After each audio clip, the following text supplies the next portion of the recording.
Next, we will pass on to Brisbane, where we have Kieren Moffat, the co-founder and CEO of Voconiq, and his speech is titled "The Cultural Dimensions of Australian Attitudes Toward Live Export Trade with Middle East Destination Markets." Thanks so much, and good morning, good afternoon to everybody online. Really fantastic to be with you. In some ways, this presentation is going to be a little different to the other content that you'll have been engaging with. But on the other hand, what we're going to be exploring here is a really great extension of the idea of the S and the G in ESG playing out in real life. So what I'm going to be doing is presenting some research that my company Voconiq has been conducting with the Australian live export industry. So the export of cattle and sheep and other animals from Australia to countries overseas, including a number in the Middle East. A little bit about Voconiq. Well, myself, I'm a research psychologist by training. Voconiq was built on a foundation of more than a decade of research that I led in CSIRO, Australia's National Science Agency, that was really focused on the nature of relationships between companies and industries and the social context in which they operate, primarily focusing on the concept of social license to operate, which is a really buzzy term, but has in its makeup some really important pragmatic business concepts and interests that are only gaining in importance. So we're going to be looking at the attitudes of Australians toward the live export industry through a cultural lens, and expanding from really just exploring data about Australians to thinking about what this means for the way many industries interact with countries in the Middle East, whether it's Australian or otherwise. So first of all, some background for those who aren't familiar, as I wasn't when I started this work a few years ago, that the live export trade from Australia is challenged deeply by community concerns about animal welfare, and then by extension, the pressure that puts on government to reflect those community concerns and expectations in the way that it regulates and treats the industry. And in fact, there was a moratorium placed on the live export trade for about 12 months a couple of years ago that was devastating for the industry, but it came directly from the concerns that people had about mortality incidents on ships traveling to the Middle East. Now, I guess the larger point here, excuse me, is that international trade occurs within a social context. It's the acceptability of that trade is dependent on more than just demand and the ability to meet it. That establishing cultural, social legitimacy within, for example, the export context, so in Australia, within the Australian community, is fundamental to the capacity of that industry to operate in any form, as we saw with a moratorium. But also what we can see in this work is that the way the Australian community thinks about the destination markets in the context of their chief concerns around the industry, that is animal welfare, is really fundamental to that social context here. So it's really interesting for us to go and explore effectively what it is that leads to a social license to operate for this industry, because the Middle East is so fundamental in that equation. Now, our job as researchers in this space is to unpack that social context and help industry in Australia to understand the conditions for their social acceptance. So what are the things they need to be focusing on?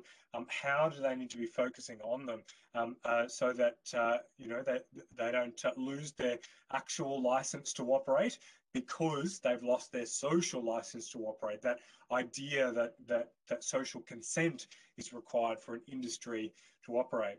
Now, in this work, we're trying to understand two things. Primarily, we're collecting large-scale data sets via community surveys. And we're trying to understand two things. One, what community members think about a whole range of critical issues. That's that's here. And then the other thing that we're trying to understand more importantly is why community thinks that way. What are the drivers of trust in an industry? Why does trust matter in this context? And what is it that leads to acceptance? And then, what are those kind of things over here that represent the expectations and experience of community members that informs their views around these key outcome measures? Okay, so briefly, this research is at a scale where we can do really interesting things with the data. We've collected data for this project with the live export industry at 2 time points. Once the first baseline study was conducted 2 years ago, and the most recent one was at the end of 2021, and you can see large numbers of participants that were representative of the Australian population completing online surveys, and together more than 8,700 people overall. This report here is the most recent one and will be released in a few short days, actually. It looks like Monday might be the date. Now, over here on the right-hand side, this is really at the guts of the core of what we try to do with this work, which is bring to bear some really very sophisticated statistical modeling of that attitudinal sentiment data to understand the recipe for social acceptance of, in this case, the live export industry. And I'm not going to kind of drill into this in too much detail, but what I am going to do is to provide with some of the highlights from this modeling.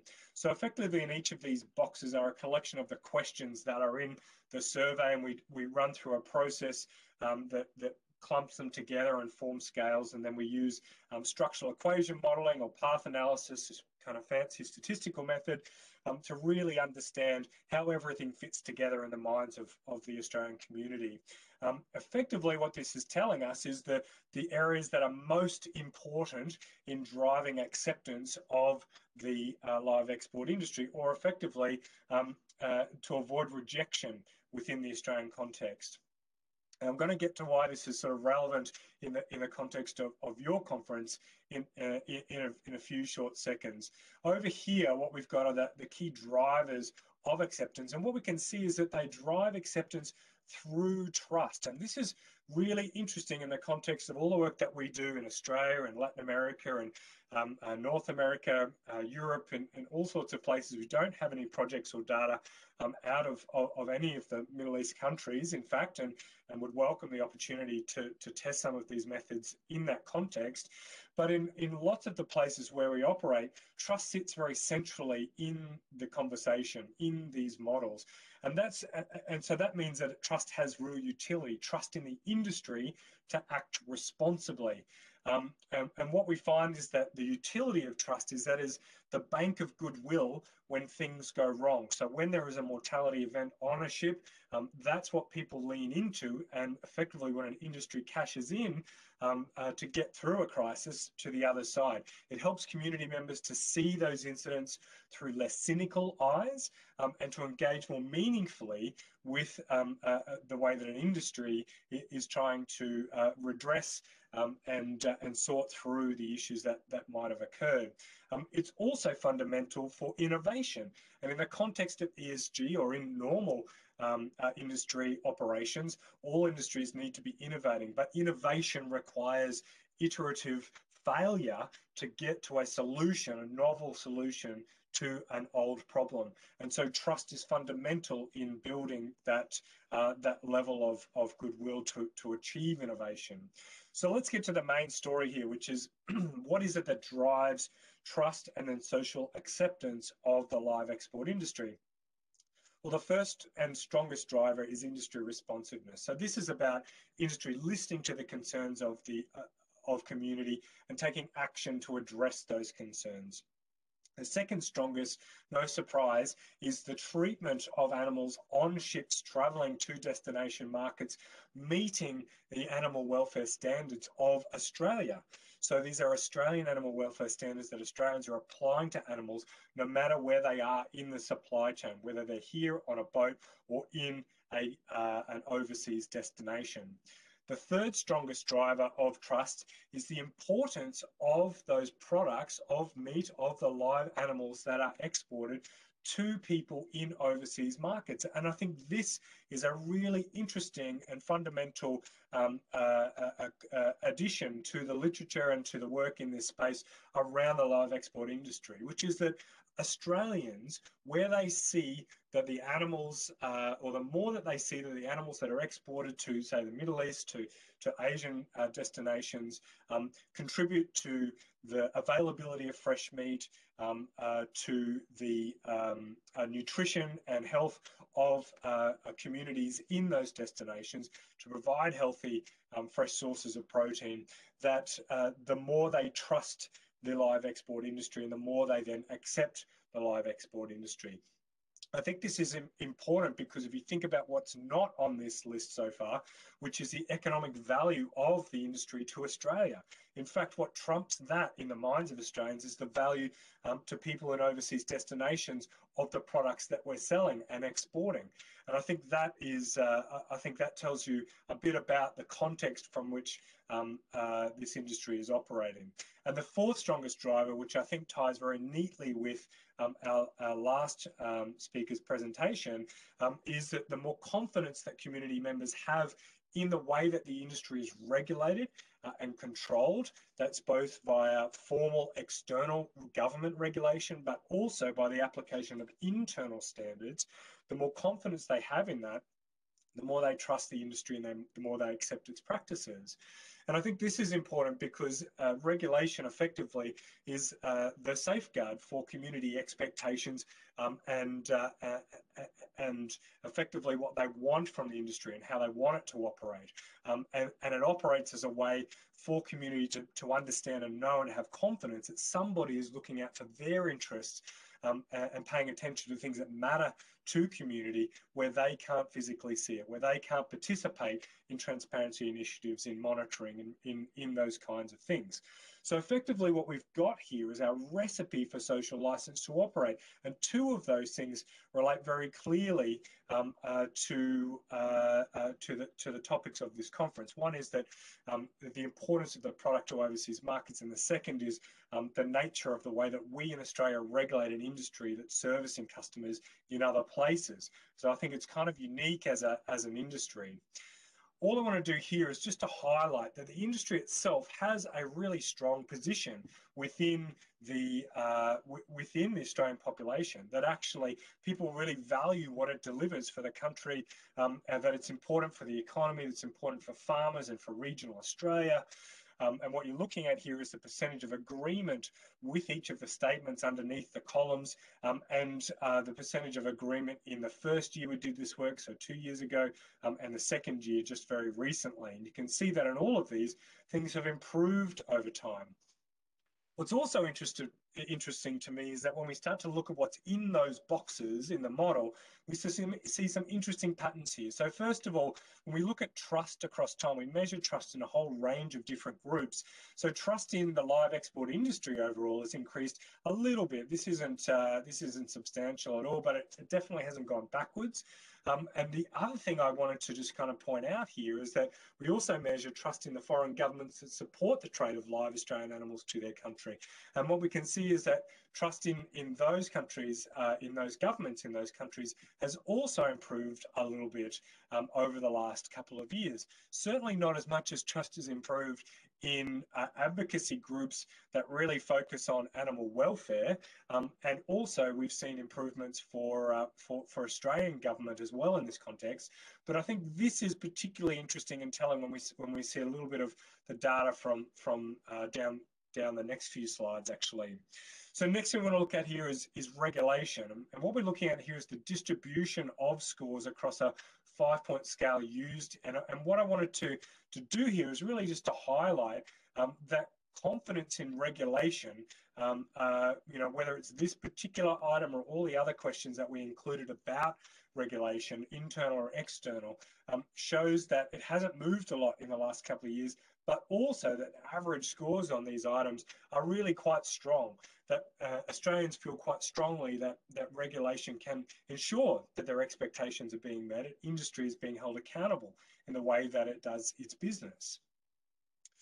And here, I think this is really, for me, the most compelling part of this data set over the last couple of years, which is that we've seen strong improvements on items that speak to the importance of this industry, of the products that it exports to foreign destinations, including the Middle East, across a range of measures. So here, for example, for many countries, boxed meat can't entirely replace live animals. We see a strong improvement in agreement there. Over here, we see the live export industry exports animal welfare know-how and technology, as well as livestock. 8.9% more people in 2021 agree with that statement than in 2019. So I think that's a really strong endorsement that it's not just animals that are moving to other places, but in fact, a lot of knowledge is being transferred in that process. And that's helping to create a bridge on the other end of this trade route to help give Australians confidence that we are developing a deeper, stronger set of shared values around the way that animals are treated in that process. We can also see, if I can move my own little head out of the way on my screen, a strong improvement around the live export industry helps overseas countries to ensure their citizens have access to safe sources of meat. So again, this is really interesting in the context of COVID, where we've seen often a contraction of interest around the export of goods, that wanting to really turn inwards. Here, we see Australians looking outwards and really starting to value more strongly the value of our products in this context for people living in overseas destinations. Here we've got some really interesting findings as well, which is around the way Australians view animal welfare in the supply chain for the live export industry. Without going into too much detail here, each of these drops across the last 2 years represents an easing of community concern about the way animals are treated on ships as they're traveling to foreign destinations, but also their treatment in foreign destinations. And we see an easing of that concern. It's still a very strong concern, but we see an easing of it across time. However, we do see that there are some strong cultural barriers to acceptance. And this is the most compelling evidence for that, which is that it's never acceptable to lower animal welfare standards for religious or cultural reasons. And what we see here is almost 3/4 of the sample agreeing with that statement, and no real change from time 1 to time 2. When we drill into the comments that people left in the survey instrument, where they're able to tell us a bit more about their concerns, about the way they're thinking about their responses, what we see is some interesting context. So first of all, we see a mixture of comments that people leave. And in this survey, we saw hundreds of comments left by participants. So first of all, that live export is a win-win for both countries in that equation, and relevant populations concerned. I've seen this myself in several Asian countries. However, we do see some strong cultural dimensions coming in here around perceptions of the way that countries in the Middle East treat animals through the slaughtering process. And often what we see in these comments is that it makes people uncomfortable and conflate those issues with others, like, for example, here, whaling. Also, I think a really strong theme in the comments that people are leaving is that there are, that there is uncertainty. There appears to be too many unknowns about the welfare of animals once they leave the ship. And then this one, once the animals are overseas, I'm not confident the same animal rights guidelines that we follow in Australia are followed by foreign countries. So there is a cultural dimension to some of the sentiment that we see reflected in the survey. However, I would just finish by saying that when I was going through and searching comments for specific reference for the Middle East, for foreign destinations, for all of the sort of keywords you would expect, there is only a handful of comments that really speak directly to the Middle East and to Asian countries in this case, or foreign destinations. There are really much more comments about more like economic protectionism, the export of jobs, and maybe what we should be doing is slaughtering animals in Australia and exporting them, exporting that meat in frozen boxes. So that was much more prevalent than what we might have anticipated in this context, which is, I think, a stereotype of Australians in this context. Actually, I see a lot more promise, a lot more positive things to come from this data than may have been anticipated, and some really good signs in this data that social context, that bridgehead for more positive, constructive trade with countries in the Middle East is being developed over time through good work by the industry here in Australia to develop the value proposition for the industry on multiple dimensions, not just economic, and to address those concerns that community members have around the treatment of animals at different parts of the supply chain process. I might leave it there, and thanks so much for your time.